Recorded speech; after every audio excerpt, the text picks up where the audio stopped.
Bienvenue dans cette masterclass dans laquelle on va parler d'un nouveau métier, celui du closing. Chaque année, c'est un peu plus de 400 nouvelles personnes qui sont formées au métier de closer. Et au-delà de ça, c'est chaque année un peu plus de 200 000 personnes, étudiants, salariés, etc., qui se forment au métier de la vente également. Dans cette masterclass, on va faire un zoom sur un métier qui est encore peu connu parce qu'il émerge depuis 3 petites années maintenant et qui commence à attirer de plus en plus de personnes qui sont attirées par l'alignement et le contact humain. Je vais te présenter la méthode pour devenir indépendant et vivre de la vente en moins de 6 mois, même si tu n'as aucune expérience commerciale et que tu pars de zéro. Et même si tu penses que la vente n'est pas faite pour toi. D'ailleurs, si tu penses que la vente n'est pas faite pour toi, tu dois encore plus que les autres rester sur cette masterclass. Tant qu'on y est, je t'ai listé quelques questions qu'on a l'habitude de nous poser et qui vont être abordées dans cette vidéo. Le closing, c'est quoi? Le métier de closer, c'est quoi? Est-ce que c'est de l'arnaque? J'ai aucune expérience. Est-ce que ce métier est fait pour moi? Quel type de produits ou services vend-on? Est-ce qu'il y a de l'avenir dans ce métier? Il y a tellement de formations sur le marché qui promettent des monts et merveilles. Comment on fait pour s'y retrouver et comment faire la différence parmi toutes les autres? Quel est le coût pour se former? Comment trouver ses premiers clients? Et quelle rémunération espérer? Bienvenue à toi, je m'appelle Julien Moisson et si on ne se connaît pas encore, je vais commencer par me présenter en quelques points de passage importants. Donc j'ai 32 ans et j'ai commencé la vente à l'âge de 19 ans. J'ai eu un BTS négociation en relation client dans lequel j'ai fait mon stage et du coup mes 2 ans dans une entreprise qui à l'obtention de mon BTS m'a proposé justement un CDI. Et depuis, la vente ne m'a plus quitté. Donc j'ai été commercial, responsable d'agence adjoint, formateur commercial et top performer de ma société pendant 4 ans d'affilée. En 2019, l'entreprise dans laquelle j'étais se fait racheter par une entreprise qui commence par un B et qui finit par Paribas. Et de là, je vis un complet désalignement dans mon job. Je suis en perte de sens et forcément, je perds l'envie de m'investir plus que ça dans mon travail. Je déteste rentrer dans des cases, donc la notion de hiérarchie commençait de plus en plus à me donner de l'urticaire. Les perspectives d'évolution étaient quasi fermées et mon salaire ne me convenait plus. Je décide donc de saisir le creux de la vague et de me lancer à mon compte. Mon objectif, c'était d'aller chercher le statut d'indépendant parce que comme on dit, on n'est jamais mieux servi que par soi-même.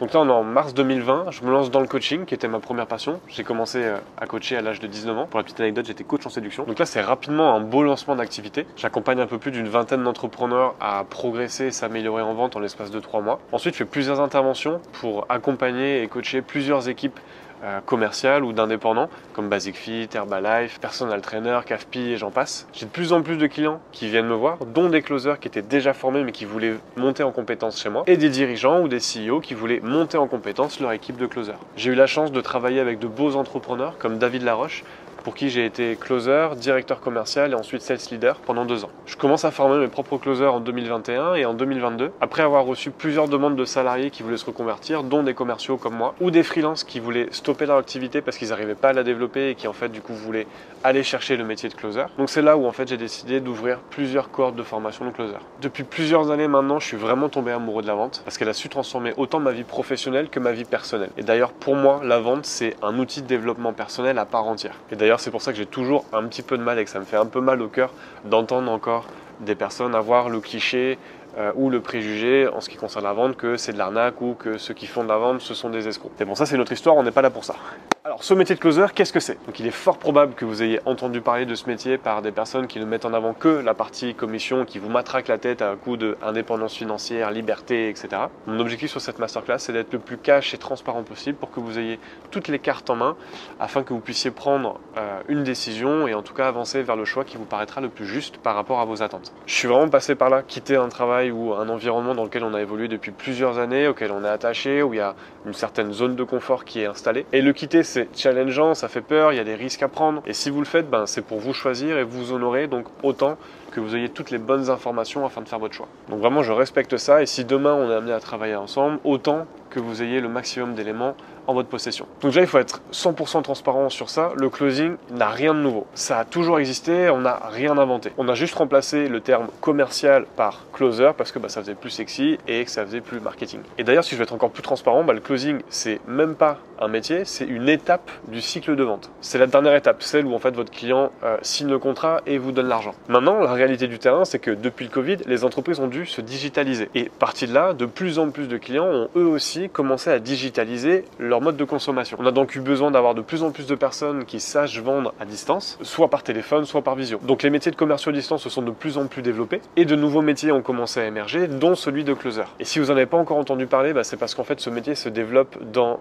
des secteurs bien spécifiques qui sont ceux de la start-up et de l'infoprenariat. L'infoprenariat, c'est quoi? C'est un marché dans lequel vous allez retrouver des personnes qui qui vont digitaliser leur savoir sous forme de formation, de coaching, d'accompagnement, etc. Les deux secteurs start-up et infoprenariat ont des codes qui sont quand même différents les uns des autres, mais ce qui les caractérise, c'est que c'est des marchés où ça bouge, ça va vite et surtout l'état d'esprit est jeune et frais. C'est pas dans ces milieux que vous allez retrouver des approches old school ou désuètes. Et d'ailleurs, les acteurs qui opèrent sur ces secteurs-là sont bien souvent soit des jeunes, soit des salariés, des anciens salariés qui sont frustrés de l'ancien modèle et du modèle salarial et qui ont décidé de mettre un bon coup de pied dans les traditions pour les mettre au goût du jour selon leur code à eux. C'est un point qui est important pour moi à vous mettre en avant parce que si vous aimez évoluer dans un cadre fixe qui change pas beaucoup et où la sécurité est omniprésente, ça risque de vous faire bizarre. Et d'ailleurs, si vous décidez de vous mettre à votre compte, vous devez pactiser avec le fait que l'insécurité va faire partie quasi tout le temps de votre quotidien parce que vous êtes indépendant, entrepreneur et donc du coup la vie d'entrepreneur c'est aussi faire avec le fait que on ne sait pas ce que va être le lendemain. Revenons à nos moutons, le closing. Bon, normalement, vous avez compris que dans ce métier, vous allez vendre. Maintenant, parlons du métier en lui-même. Alors, on va mettre tout de suite les choses au clair. Votre job, c'est pas de vous montrer sur les réseaux pour montrer les commissions que vous avez touchées dans l'espoir d'attirer de nouvelles proies. Ce métier, c'est pas du MLM. D'ailleurs, un vrai closer, il n'a pas le temps de faire ses conneries, il est beaucoup trop occupé à prendre ses appels. Donc, votre quotidien, ça va être très simple. C'est aider des personnes à prendre la bonne décision. Et la bonne décision, ça veut dire que c'est soit acheter votre solution ou pas.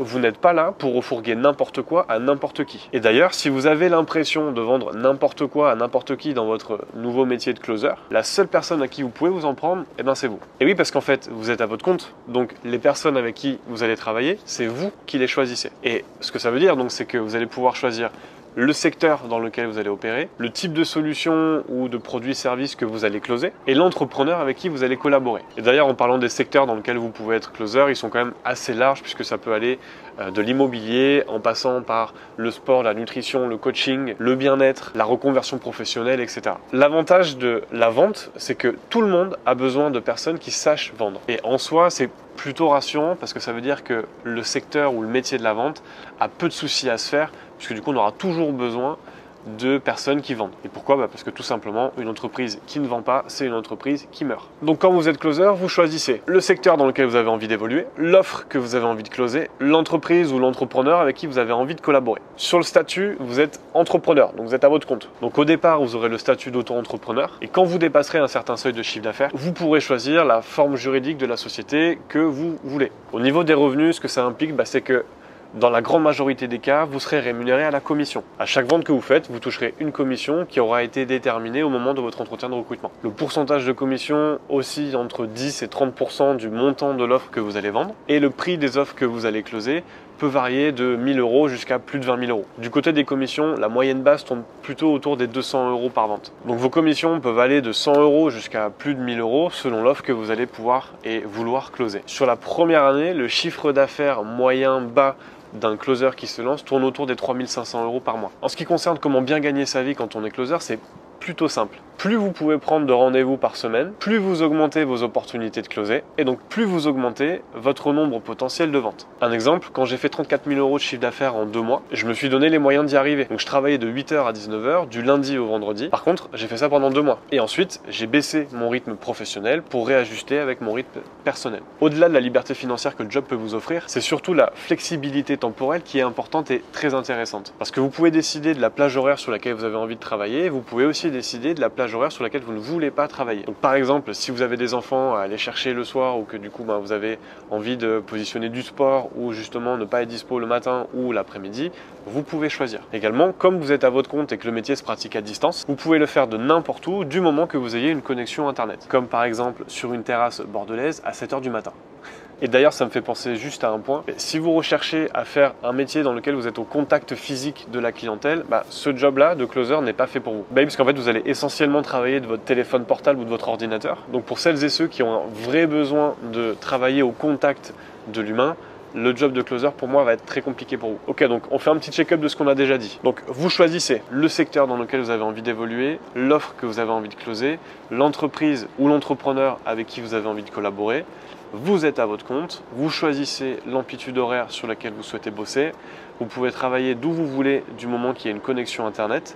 Vous êtes rémunéré en fonction du nombre de ventes que vous effectuez. Maintenant, avec qui vous allez travailler? Oui, les aléas du direct font qu'on a un superbe lever de soleil, mais en fait qui nous éclaire bien comme il faut. Donc les personnes avec qui vous allez travailler seront soit des entrepreneurs, soit des startups. Et dans tous les cas, vous allez intégrer ce qu'on appelle des business. Donc les personnes qui ont besoin de closers sont des personnes qui dépassent déjà généralement les 20 000 euros de chiffre d'affaires mensuel. Elles ont pour la plupart déjà une équipe en place, donc que vous rejoignez bien évidemment. Ou alors elles commencent à scaler, et là vous pouvez être la première personne en charge du pôle vente. Pour ceux qui ne sont pas à l'aise avec le terme scaler, c'est le fait d'accélérer la croissance de l'entreprise. Là encore, si vous aimez travailler en équipe, contribuer au développement d'une entreprise et que vous avez le goût du challenge et des défis, là vous serez au bon endroit. Si en revanche vous n'avez pas envie de travailler avec d'autres personnes et que vous cherchez à faire une activité dans laquelle vous êtes vraiment en solo, je suis vraiment pas sûr que l'état d'esprit et le métier de closer du coup vous correspondent. On a avant tout des commerciaux et la fibre commerciale, ça passe selon moi d'abord par l'envie et le fait de vouloir échanger avec d'autres personnes. Mais si vous avez juste envie de gagner de l'argent et que vous n'êtes pas particulièrement à l'aise ou que vous n'avez pas particulièrement envie de parler à d'autres personnes ou de connecter avec d'autres personnes, laissez tomber pour moi l'idée du closing. Donc les business qui cherchent des closers, ils sont là et il y en a. Ils sont juste devenus maintenant de plus en plus exigeants sur la partie recrutement de closers. Un peu tout le monde se lance formateur en closing et on arrive sur un marché qui est rempli de closers, mais de closers peu compétents parce que la qualité de la formation est pas terrible dans le sens où les formations en règle générale sont plutôt courtes et que vous avez peu le temps de monter en éducation commerciale et surtout de pratiquer pour être vraiment 100% confiant et performant. Et donc côté entrepreneur, il faut se mettre aussi à leur place. Quand vous êtes entrepreneur et que vous recrutez un closer, c'est pour lui déléguer la partie vente et donc vous, en déléguant la partie vente, vous déléguez une part importante de votre business puisque du coup c'est la vente. Et si le closer n'est pas bon, ça veut dire qu'il y a pas de vente et là c'est le business qui en pâtit. Et parce que je leur dis, une entreprise qui ne vend pas, c'est une entreprise qui meurt à petit feu. Donc ça c'est aussi un point qui est important à mettre en avant. Les recruteurs sont de plus en plus exigeants sur la partie closer et donc choisissez bien votre formation. Ok, donc on a fait le tour du métier, maintenant comment on fait pour bien en vivre? En soi c'est assez simple. 1. Vous trouvez un entrepreneur ou une entreprise qui cherche à recruter un closer. 2. Vous décrochez la mission. 3. Vous faites des ventes. Donc on pourrait se demander, ok mais donc pourquoi investir dans une formation? Je sais vendre donc j'ai juste à aller voir des entrepreneurs et puis obtenir la mission. Oui, mais non, parce que déjà le closing c'est pas comme de la vente en magasin ou comme téléconseiller. Ça demande une méthodologie différente et bien à part. Ça demande aussi de bien connaître les codes parce qu'il y a des choses que vous pouvez faire et d'autres que vous ne pouvez pas faire si vous voulez assurer vos ventes. Ensuite, comme on l'a vu ensemble précédemment, les business qui recrutent sont de plus en plus exigeants vis-à-vis des compétences des closers qui vont pouvoir sélectionner. Et comme les codes sont particuliers, si vous n'êtes pas passé par la case formation, pareil, en entretien de recrutement, vous partez avec un sérieux handicap. C'est comme si vous pensiez pouvoir sortir en boîte de nuit, vous vous habillez super bien, vous arrivez devant le videur et vous faites recaler parce qu'en fait, vous saviez pas que le nœud papillon était obligatoire. Donc, l'étape formation est pour moi obligatoire si vous voulez vraiment réussir votre carrière de freelance closer. Et donc, c'est pourquoi j'ai créé le programme Vivre du closing en 6 mois. Alors déjà, pourquoi 6 mois alors que tout le monde propose des formations d'environ 3 mois? Parce que mon objectif, c'est pas de former au métier. Mon objectif, c'est que vous viviez du métier. Pour imager, mon objectif, c'est pas de vous donner juste la carte routière. Mon objectif, c'est de vous donner la carte, mais aussi de conduire avec vous pour que vous arriviez correctement à destination. Donc, il va y avoir 2 bons gros mois déjà où on va vous former et vous entraîner via des coachings individuels, des coachings de groupe, des mises en situation, des roleplays, etc.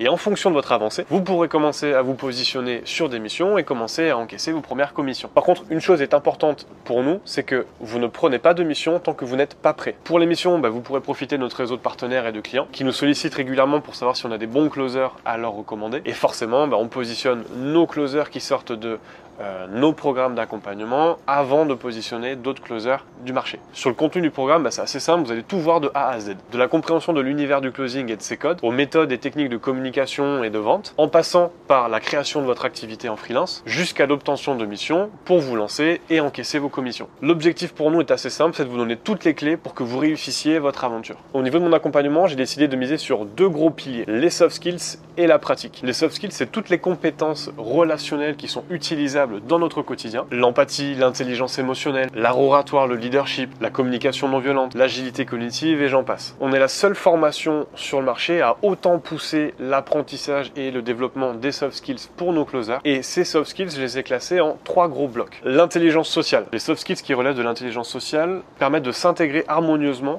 au sein d'un groupe et d'entretenir un rapport sain à autrui. Donc ça peut être l'aisance relationnelle, la sociabilité, la capacité à être tourné vers les autres, la présence, la maîtrise de soi, la capacité à exprimer son avis, l'esprit d'équipe et le sens du collectif. Deuxième gros bloc, la communication. Donc les soft skills qui relèvent de la communication permettent d'exprimer les idées développées par l'esprit critique de manière riche, précise et efficace. Elles ont notamment une grande influence sur l'intelligence sociale et le management. Donc là-dedans, on retrouve la communication verbale, la prise de parole en public, la communication non verbale, savoir écouter, convaincre, persuader, négocier, argumenter, pitcher, la rhétorique et le storytelling, la clarté, la diplomatie, l'assertivité et la communication non violente. Troisième gros bloc, état d'esprit et leadership. Les soft skills qui relèvent de ce bloc vous permettent de donner le meilleur de vous-même et vont venir favoriser l'intelligence sociale et émotionnelle.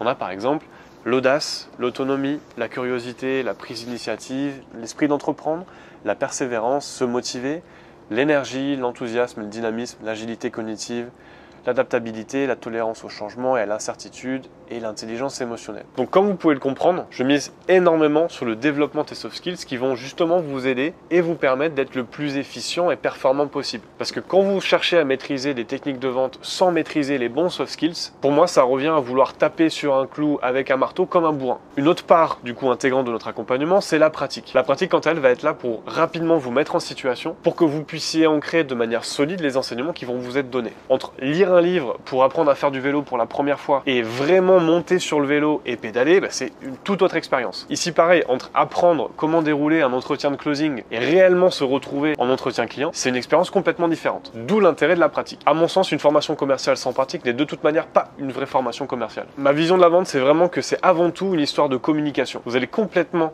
réapprendre à communiquer et c'est ce qui va vraiment venir vous transformer, mais aussi transformer la relation que vous avez avec les autres et donc votre entourage. Vous allez vraiment aller à un niveau beaucoup plus avancé de communication et évidemment vous allez apprendre à le matcher avec un modèle de vente complètement nouveau. Vous apprendrez des méthodes de vente et des techniques de vente qui sont nouvelles et votre approche de la vente sera elle aussi complètement transformée. Parce que le fait de voir que la vente va bien au-delà de ce qu'on imagine et que les compétences qu'on développe en closing viennent impacter notre quotidien, je vous partage le retour d'expérience de quelques-uns de nos clients. Spoiler alert, ça parle de tout sauf de chiffre d'affaires. Pour moi, ça dépasse le cadre classique de la vente. Au niveau de mon mindset, au niveau de toutes mes compétences de vente, c'est incroyable, ça a énormément changé. Je vois que ça travaille et ça a eu de l'impact sur moi, mais pas que en fait dans le monde professionnel. Même dans tous les jours, ma communication est différente. Ma manière de poser les questions deviennent différentes. En fait, ça devient inconscient. Il y a plusieurs choses qui ont changé. Déjà, mon écoute qui est devenue plus active. Quand il y a des proches qui me parlent, je vais savoir mieux rebondir sur ce qu'ils vont me dire. Et puis aussi, grâce à ça, questionner de manière plus pertinente. Parce qu'avec Julien, on a pas mal d'outils qui sont applicables dans la vie de tous les jours et qui ont aussi un impact dans ma vie perso. Donc ça, c'est plutôt cool. Et j'ai pu développer une agilité conversationnelle qui, au final, me permet d'avoir plus d'influence et d'améliorer mes interactions. Donc ça m'a apporté des bénéfices au niveau de mes compétences professionnelles, mais ça va encore plus loin que ça parce que ça m'a apporté dans ma vie en général. Voilà, donc je pense que vous l'avez compris, la vente, quand on l'apprivoise, elle nous le rend au centuple. Et enfin, point qui me tient particulièrement à cœur, c'est que vous allez rejoindre une famille. Le quotidien d'entrepreneur, c'est souvent d'avancer seul. Mon objectif, c'est de construire une véritable nation de closers, d'où le nom d'ailleurs de mon agence, The Sales Nation, où chaque personne qui nous rejoint ne rejoint pas que un simple métier, mais elle rejoint aussi un équipage avec lequel elle va pouvoir naviguer, se sentir épaulé, motivé, challengé et tiré vers le haut. La famille, c'est important et c'est une valeur qui m'est chère. Alors si tu as envie de te lancer dans une nouvelle aventure, de rejoindre un métier dans lequel tu vas pouvoir évoluer comme tu le veux, sans limite de revenus et qui incarne la liberté et l'indépendance, et que tu cherches aussi à évoluer dans un métier qui fait sens et qui t'aide à t'élever personnellement, prends rendez-vous avec nous et décide de te choisir. Décide de reprendre le contrôle sur ton quotidien et de redonner du sens à ce que tu fais professionnellement. Tu vas pouvoir cliquer sur le bouton sous cette vidéo qui va te mener sur une page de réservation de rendez-vous, qui va te proposer de choisir un créneau selon tes disponibilités et tu auras une personne de l'équipe qui s'assurera de bien valider que ce que tu recherches, tes besoins, matche bien avec ce que nous on a proposé et elle sera également là pour répondre à tes questions. J'espère te retrouver de l'autre côté. Merci pour le temps que tu m'as accordé, surtout si tu es arrivé jusqu'ici sans passer la vidéo. À plus tard.